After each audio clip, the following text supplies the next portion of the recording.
Witnessed a small village in Kenya get access to unlimited clean drinking water in less than a second. One down, 99 more wells in Africa to go. You're gonna love this video. Combined, these 100 wells are going to give around 500,000 people fresh water to drink. And after building some more wells on this side of Kenya, we flew south to the school system of Nairiri. And let's just say, they were really happy to see us. How's it going?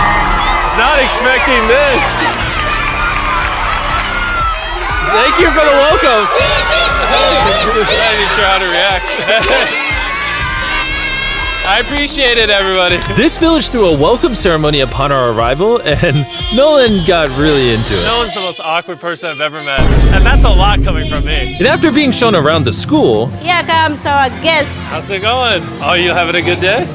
It's nice meeting you all. One of the teachers showed me where the students currently get their water, which is from this river. That's extremely unsafe to drink. This is where your students used to get water from? Yes. This is crazy. Yeah. You know, students complaining of diarrhea, infections like typhoid, because this is the water we've been using. So we try to treat, but you see, look at it, you know, but at the end of the day, life has to move on. You have to get some water anyway. This situation is obviously extremely sad. These children's lives are being limited and sometimes cut short from being forced to drink unsafe water. But at least for this village, we're gonna put an end to it right now. I don't think this John's gonna fit. I'm a big head. Let's see if we can find some water. Whoa, whoa.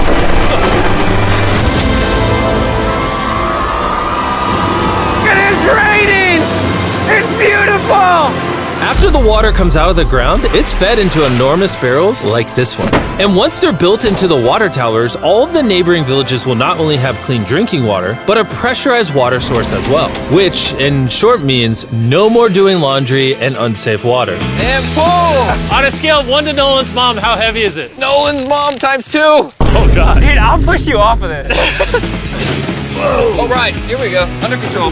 We built 20 more wells in Kenya, and after we were done, Bro has another well in. Don't worry, I have more water in my other shoe. And just so you know how we built these first 29 wells, we used this giant drill to dig hundreds of feet into the ground, past the polluted sources and into an enormous aquifer of pure drinkable water. After that, we spent time installing pipes so that people all around Africa can access water from spigots like this one in Nairiri. Let's see how it tastes.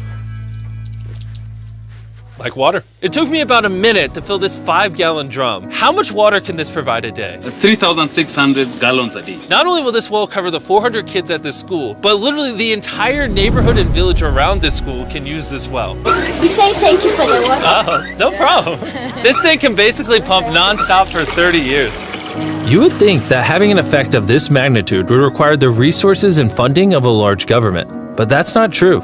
Solving this problem is possible, and something humanity should all be putting effort in to fix. What's the secret of success? To be honest, just find something you love doing and do it for a long period, and eventually you'll succeed. So I'm gonna bring it super close. See us? Is that cool? Yes. If you look up, it's recording. All right, well, I'm gonna get close. All right. Yeah, you can see yourself. We were also able to install a well for this village, and these 12 other villages. And while we were finishing these wells, we were also able to update one of their schools with brand new computers. How are they liking it? They like them. Glad to see it turned out well. And we also updated the classrooms with new furniture, installed shelves and filled them with new books, donated a soccer ball for every student, and even put modern whiteboards and projectors in all the classrooms. Do you guys like the projector? We were using a chalk and had a lot of dust, but today everything is clean. We truly appreciate it. No problem. It's the least we could do. But then when we flew out to the site of the 45th well, we realized this community had it even harder. Every time they need to get water, they need to take a treacherous mile-long hike through the jungle. And that mile-long hike also happens to be on a giant mountain. I wake up very early, about 4 o'clock, so that I can fetch water for the school. We are not safe fetching water here. That place is very slippery. Chances of getting an injury is very high. So while we worked on their well, the community took me to see how they currently source their water. You guys would have to make this trip how many times a day? 2 times. 2 times a day. Oh, wow. So a typical student would carry something like this? Yes. Oh, God. If 200 students did this every day, how hard could it be? It could be very hard. Oh boy. Dang, this is very steep. We're just walking down this mountain forever. Every day. It was actually surprising how difficult this hike was. And these people go through all of that just to get to the spigot. That's water is still unsafe to drink. This is where you guys get your water from normally? Yes. And filled with water, these jugs can weigh up to 40 pounds, which is insane for these children to be carrying up this mountain. The ladies can carry 2 of those. Oh, I totally can as well then. And as soon as these jugs were filled, it was time to head all the way back up. Hurry up, let's go. He's not even sweating or anything. I got it.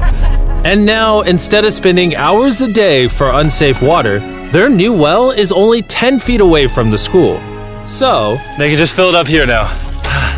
I'm too tired. and so we were on our way to the next village where we built our 46th well, but we ran into a little problem. We found out that this village is divided in half by this huge, dangerous river. It may not look like much now, but when the rainy season comes, the water comes up this high and literally swallows this bridge. And why this bridge is such a big deal is the village is over there, the hospital and schools are over there, so they're crossing this bridge multiple times a day. Despite how dangerous this bridge is, it's their only option. This river, when it is swollen, it can sweep away people, students, or even animals. In the recent past, we have lost about 3 people trying to cross this river. This loss of life is insane and absolutely unacceptable. The moment we heard about this, we knew we had to help. So while we started work on a new bridge that would let them reach their well, we then traveled over 2,000 miles from Kenya to the country of Zimbabwe.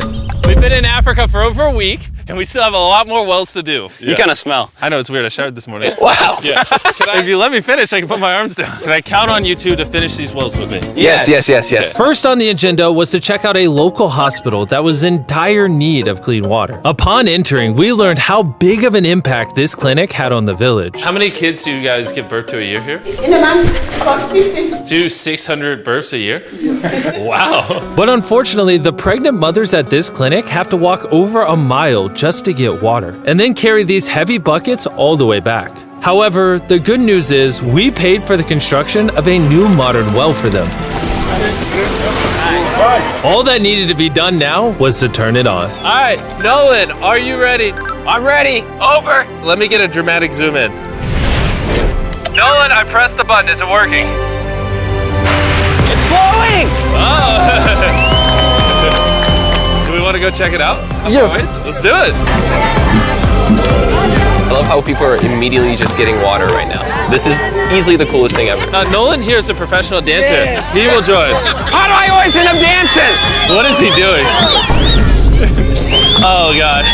I won't make you watch this anymore. Besides ensuring access to clean water, a lot of the students at this village lack transportation. So we decided to give all of them new bicycles. I know it looks like a lot of kids, but we bought a lot of bikes. Full disclosure, I don't know how to ride a bike. Jimmy only knows how to give away bikes. Never learned how to ride one. Let's break in all the new bicycles. 3, 2, 1, go! Oh, everyone's passing me. Be careful, I don't know how to ride a bike. I don't want to hit anyone. You want to ride it?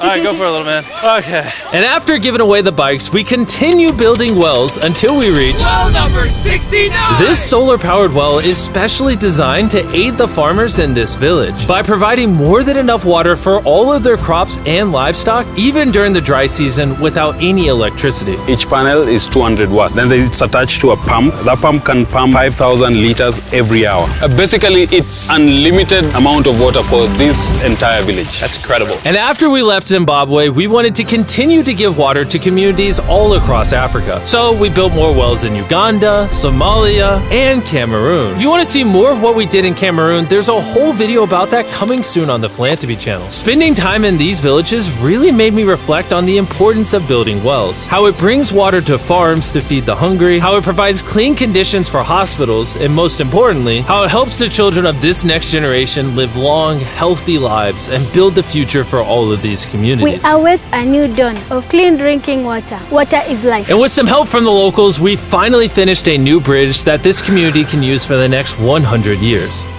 Lives have been saved, families will come together, the worries will be gone. The 100 wells we built in this video will change a lot of lives. but not enough. Which is why before you go, I want to urge you all to go to beastphilanthropy.org/wells or click the link in the description and donate money if possible. We're literally not profiting a dime off this video. 100% of the money we raise is going to go towards building more wells like you saw in this video all around the globe. I know it's weird that a YouTuber has to do all this stuff, but someone's got to do it. And if no one else is, we're going to do it. As you can tell, it really does change the lives of the communities where we build them. And finally, well 100.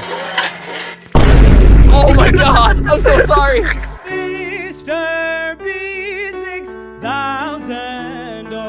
This is the first of 100 wells we're gonna build in this video.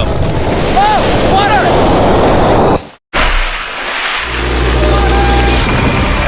Oh crap! You just